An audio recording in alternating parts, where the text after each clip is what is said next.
तुम कौन हो जो तुम्हारी किस्मत बदल सकता है? मैं अपनी इज्जत और दौलत के लिए कुछ भी कर सकता हूं। तो सुनो राजा, मेरी एक ही शर्त है।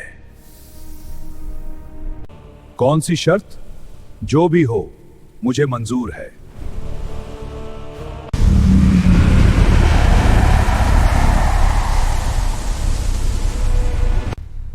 Horror stories. हर रात राजमहल की दीवारें कांप उठती थीं। ठीक 12 बजे तहखाने से चीख गूंजती। हाँ, किया फिर से।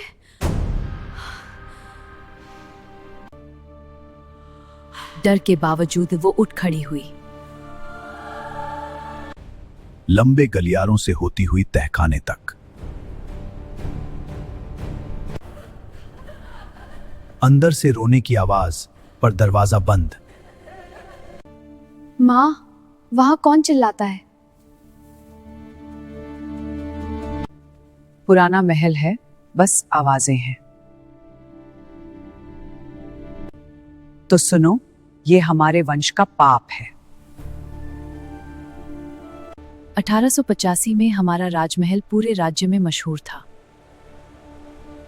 तेरे परदादा महाराज रणवीर सिंह।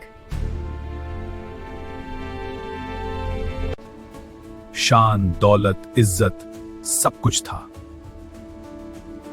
लेकिन कुछ सालों बाद खजाना खाली होने लगा। राज डूबने लगा। दौलत बचाने की आखिरी उम्मीद में जंगल निकल पड़े, जहां इंसानी लालच जाग चुका था। और तभी गुफा में अंधेरा हिलने लगा। महाराज, तुम कौन हो जो तुम्हारी किस्मत बदल सकता है? मैं अपनी इज्जत और दौलत के लिए कुछ भी कर सकता हूं। तो सुनो राजा, मेरी एक ही शर्त है।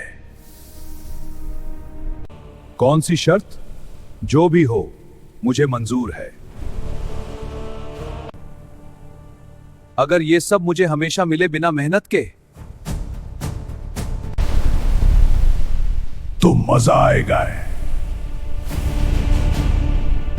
अगर मेरी शान बची रहे, तो हर शर्त मंजूर है।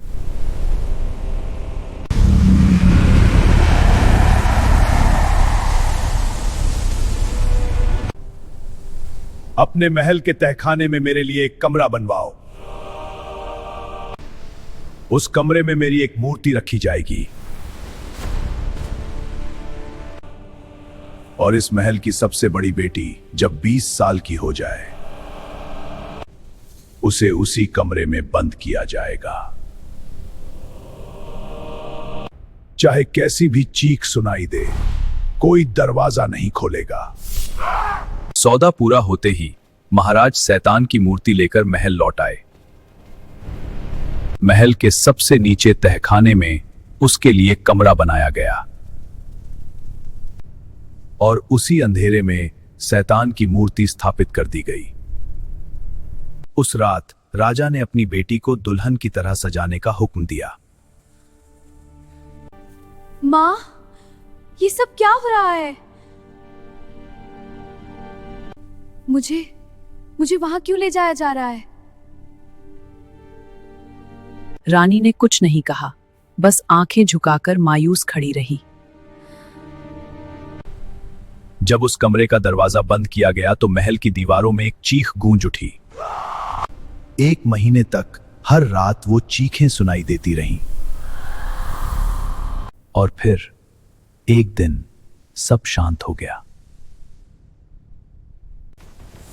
खजाना कभी खत्म नहीं हुआ और आज तक वो तहखाना कभी नहीं खोला गया। बेटा, अब तुम्हारा भी 20वां जन्मदिन है।